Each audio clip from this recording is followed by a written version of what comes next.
Hello there everyone, it's Kathy with Paper Phenomenon. I want to share my tried and true method for reducing the likelihood of cracking of your pattern paper cardstock right here in this spine area. I'm going to take you through the process and I hope that you find it helpful. So I have a specific way of putting my cover together to reduce the likelihood of cracking here in the spine. All right, and I'm going to walk you through that process. This is the Moving Parts July Folio. Right, so it's a folio, it has a chipboard cover, and it is spectacular.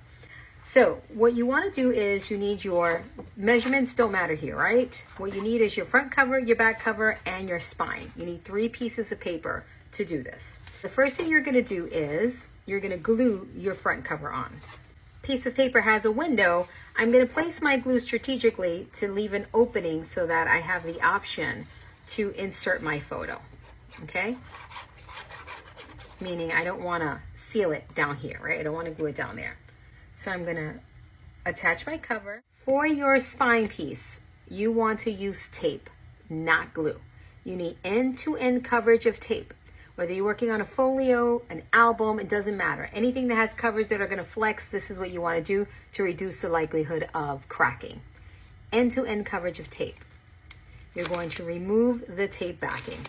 And you're going to assemble this in sections. I like to leave 2 strips of tape backing attached. For the look of this album, I'm going to simply attach this right here, okay? And I'm going to tell you once again what's important to cracking. Okay, so with any album, you're going to obviously put portion of the spine piece onto the front cover, right? That's a given. Here is what's important to reducing the likelihood of cracking. You're not going to fold this over like this in the closed position. You're not going to stick it down like this in the complete open position extended. You're going to stick it down across the spine like this, where you have a little bit of a slight fold in the cover. See that? Not this much, that's too much. All right, you're gonna just, like about this much. All right, see that? I've just got to, you don't want to extend it all the way. I just have a little bit of a bend on my front and my back cover.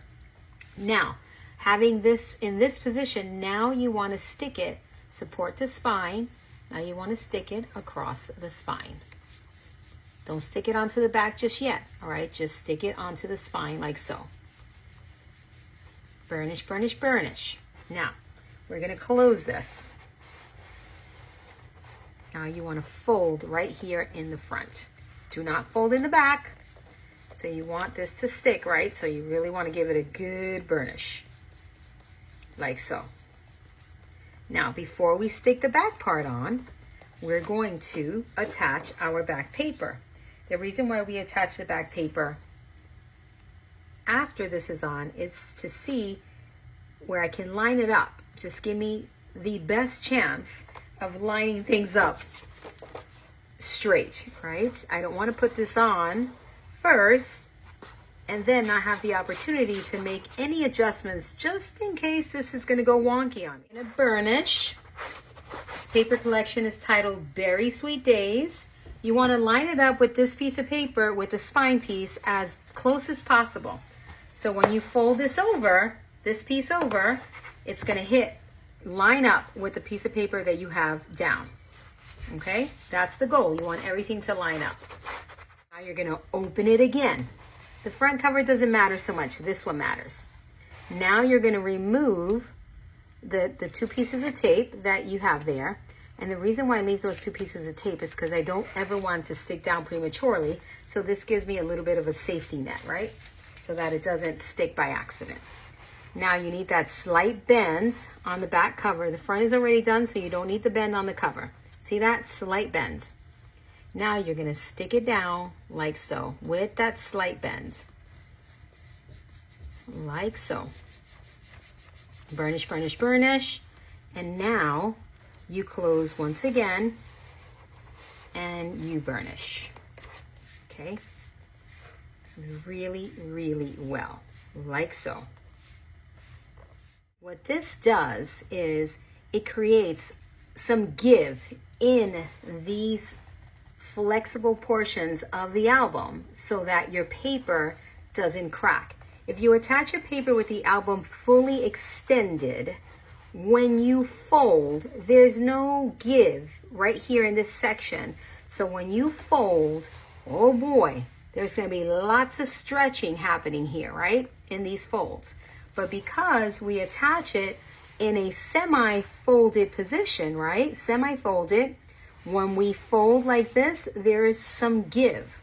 So will I say it's going to eliminate the possibility of cracking? No, I would never say that.